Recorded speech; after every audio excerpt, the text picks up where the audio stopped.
안녕하십니까. 신조의 굴톡 시작합니다. 국민의힘 원내대표 경선에서요, 예상을 뒤집고 송원석 의원이 1차 투표에서 과반 득표로 당선이 됐습니다.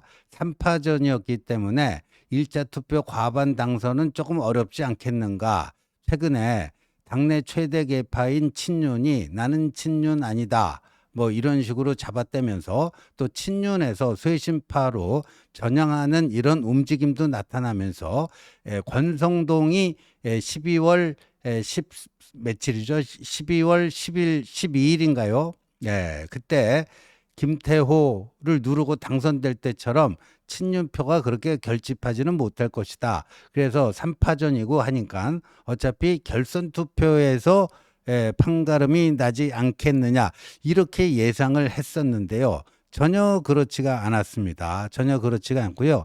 1차 투표에서 가볍게 끝났습니다. 총 106표 투표를 했습니다. 지금 국민의힘의 재적 의원이 107명이죠. 108명 있다가 김상욱이 저 민주당으로 넘어가면서 107명인데 한 명이 빠지고 106명이 투표에 참가했는데요. 송원석이 1차에서 60표, 60소. 그러니까 106표의 과반이면 53표. 정확하게 딱 50%가 되는 건데, 그 53표보다 7표를 더 얻었습니다. 60표를 얻어서 1차 투표에서 당선이 됐고요. 2위는 김성원 30표, 제일 마지막에 뛰어든 이헌승 후보는 16표로 그냥 1차로 가볍게 끝났습니다. 1차로 가볍게 끝났습니다. 역시 이 원내대표는 다시금 친윤 손으로 돌아갔습니다. 자, 보자고요. 작년 총선이 끝나고 추경호, 대구죠.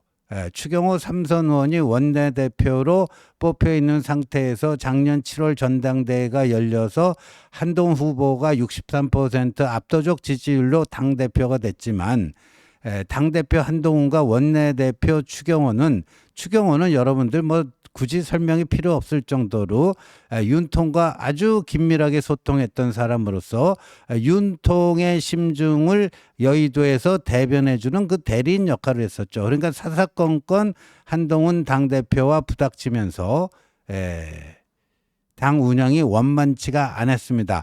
그러다가 윤석열의 느닷없는 비상계엄, 그 다음에 12월 14일 탄핵소추, 그 과정에서 추경호가 그만두면서 12월 13일인가요? 12일인가요?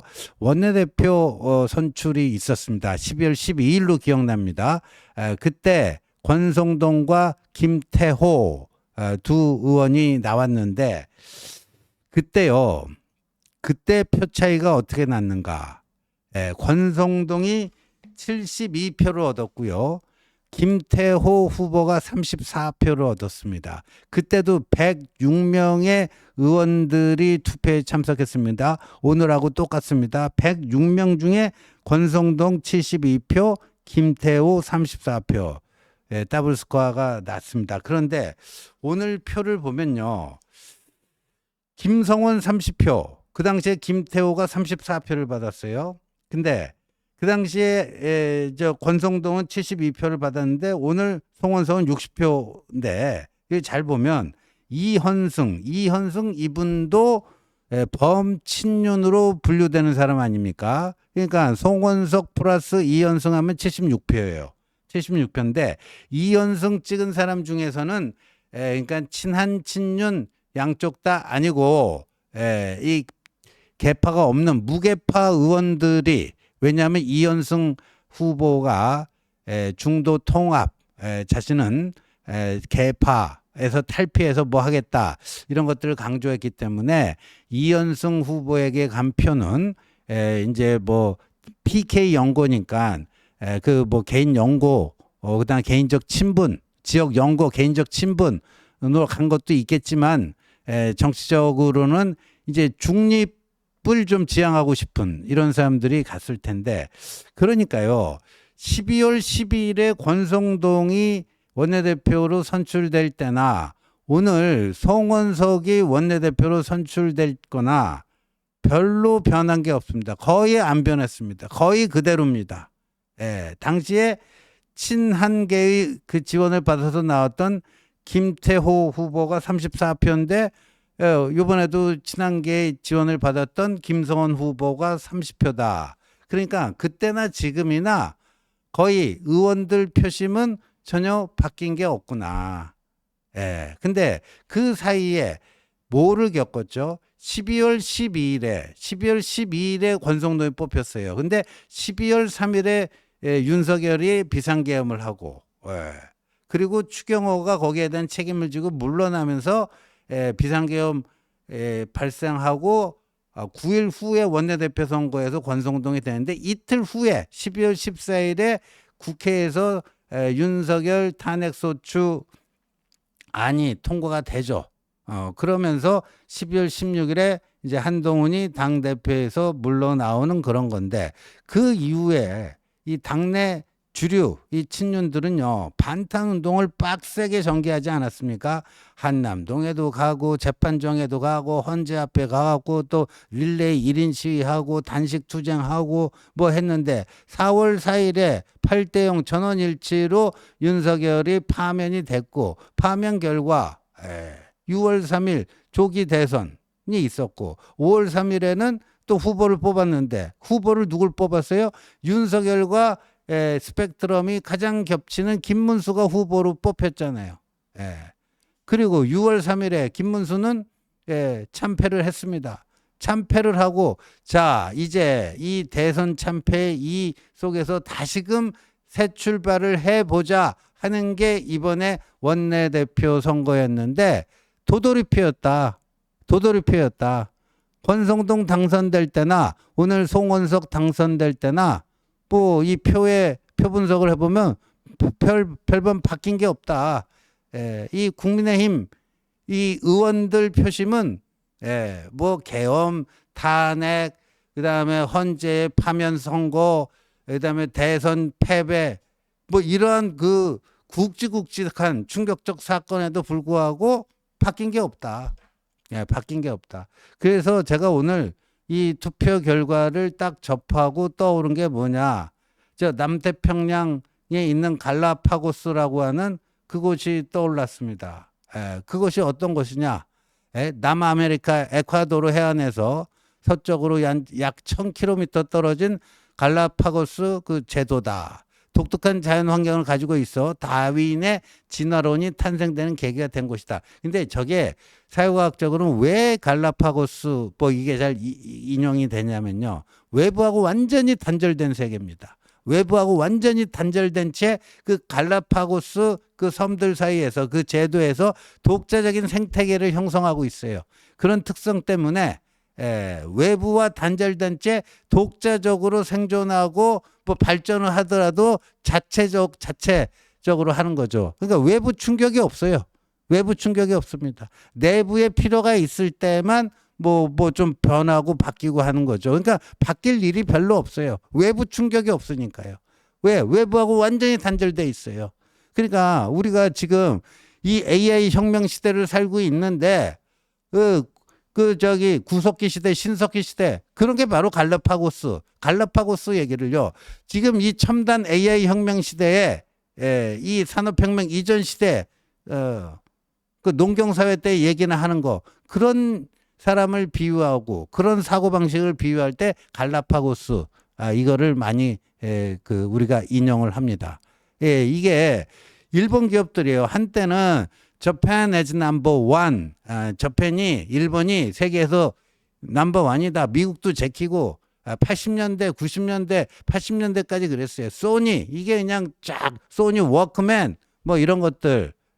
그다음에 도요타 자동차 이게 미국 제조업을 그냥 추월했잖아요. 그래서 이 Japan as number one이라고 하는 거는 에즈라 보겔이라고 하는 하버드 대학의 동아시아 전문가가 네이밍을 한 거예요. 이제 일본이 세계 1위다.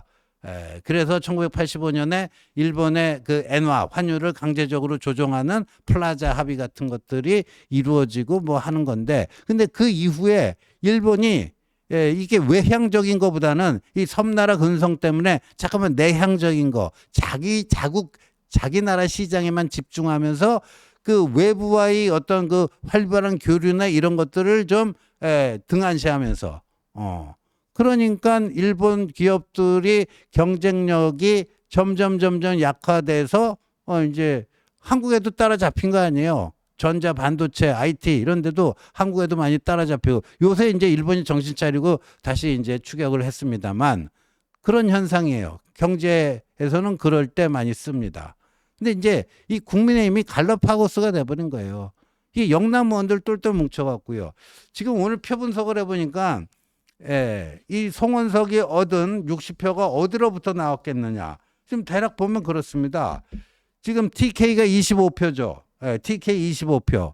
그다음 강원도도요. 강원도가 이제 한 6표가 있어요. 봐요. 강원도 배지가 어떻게 돼요? 권성동, 이철규, 이양수, 뭐 유상범, 그다음에 한기호, 그다음에 원주의 박정아 의원 정도가 이제 친한계고 나머지 5명 다 친윤으로 분류되는 거 아니에요. 그러니까 이 동부벨트. 그러니까 강원도도 박정아 의원을 제외하고는 다 송원석을 찍었을 겁니다. TK 25표. 그다음 PK 33표 중에서 진한 친윤은 이제 PK 연고가 있는 이현승 의원보다는 송원석 의원한테 찍었을 수가 있고요. 그 충청도에서도 보면 그 윤석열 밑에서 시민사회 수석을 했던 강승규라든가 친한이었다가 저쪽으로 넘어간 장도경이라든가 뭐 이런 사람들. 그러니까 그 충청도에도 보면은 친윤들이 많아요. 그 충북에 보면은 또 박덕흠 뭐 이런 사람들이 다 친윤이죠. 그러니까 이 친윤은요, 아무래도 자기 기득권을 계속해서 지키기 위해서는 송원석을 원내대표로 세워야 되지 않겠느냐. 이런 이 기득권 유지 차원에서 송원석으로 결집을 한 것이 분명하다. 이렇게 봐야 됩니다. 그래서 이 친윤 기득권은 이런 대선 참패, 그리고 대선 참패 이후에 한국갤럽 자체조사, 또 동아일보가 동아시아연구원하고 함께한 공동조사, 그 다음에 주간지 시사인이 한국리서치에 의뢰해서 한 조사 보면은 이제 국민의힘이 거듭나기 위해서는 분명한 게 있어요. 왜? 비상계엄은 너무 잘못된 거고, 따라서 윤석열 탄핵은 불가피한 거였기 때문에 개헌과 탄핵에 대한 국민의힘의 기존 이 친윤들의 입장을 완전히 뒤집어야 된다.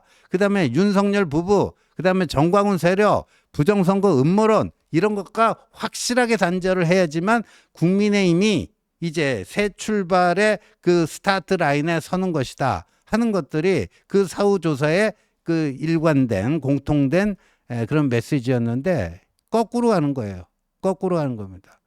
그래서 친윤 기득권이라고 하는 그 세계에 딱 갇혀서 근데 그런 데가 보면요.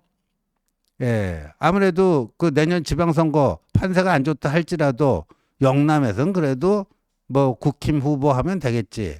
권성동 지역, 이철규 지역, 뭐 이양수 지역, 이런 데도 뭐 영남 정도 높은 득표율이 나오는 거 아니지만 거의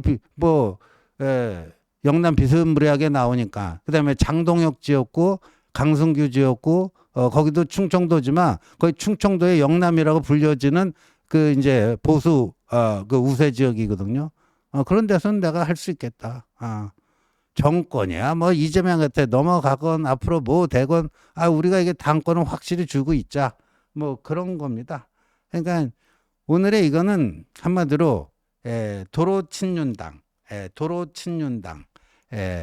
영남 기득권 이렇게 되고요. 김용태의 혁신안은 오늘부로 좌초. 저 권성동, 송원석 손잡아주면서 희낙낙한 모습 보십시오. 희낙낙한 모습 보세요. 그 송원석이 뭐 겉으로는 변화와 쇄신을 얘기한다는데 분열하지 말고 하자. 그거는요, 쇄신하지 말자는 얘기예요. 파괴적 혁신. 예, 이 문드러질 대로 문드러지고 썩을 대로 썩은 이걸 수술하기 위해서는요, 암덩어리를 그 절제를 하고 잘라내서 드러내야 되는 거 아닙니까? 예, 그래서 파괴적 혁신 이게 필요한데 분열하지 않은 상태에서 똘똘 뭉쳐서 가자. 이거는 뭐 혁신이고 쇄신이고 이런 거 하지 말자는 얘기예요. 입으로는 하자고 하는데 또 분열하면 안 된다. 서로 모순되는 명제를 내놓기 때문에 근데 더 무게가 실려 있는 게 분열하지 말자. 분열하지 말자는 거는 우리 친윤 공격하지 마라. 과거를 묻지 마라. 뭐 이 얘기입니다. 그래서 오늘부로 김용태의 혁신은 이제 좌초가 된 걸로 봐야 되지 않겠느냐. 이렇게 보여집니다. 탄핵 반대 당론 무효화 이것도 사실상 물 건너갔고요. 당무감사 그 후보 강제 교체 그 당무감사 시작됐지만 이렇게 되면은 이게 순탄하게 가기가 힘들 것 같고요. 김용태의 임기도 6월 30일 지나면은 이제 송원석이 이제 김용태 집에 보내고 자기가 다음번 전당대회 때까지 겸직을 하든지 아니면 그 친윤 입맛에 맞는 그런 비대위원장을 새로 모셔오든지 그렇게 되지 않겠느냐 하는 생각이 듭니다. 그래서 오늘부로 이 국민의힘의 이 혁신은 이 충격적인 대선 패배에도 불구하고 도돌이표 도로 친윤당 도돌이표 마치 아무 일도 없었다는 듯이 마치 아무 일도 없었다는 듯이 도돌이표 도로 친윤당으로 돌아갔다. 어느 정도 이게 이 무너져야지 비로소 현실을 자각하고 뭐 할지 아직 멀었구나. 친윤은 아직 멀었구나 하는 것을 여실히 보여준 게 오늘 원내대표 선거 결과가 아닌가 보여집니다. 시청해 주셔서 감사합니다.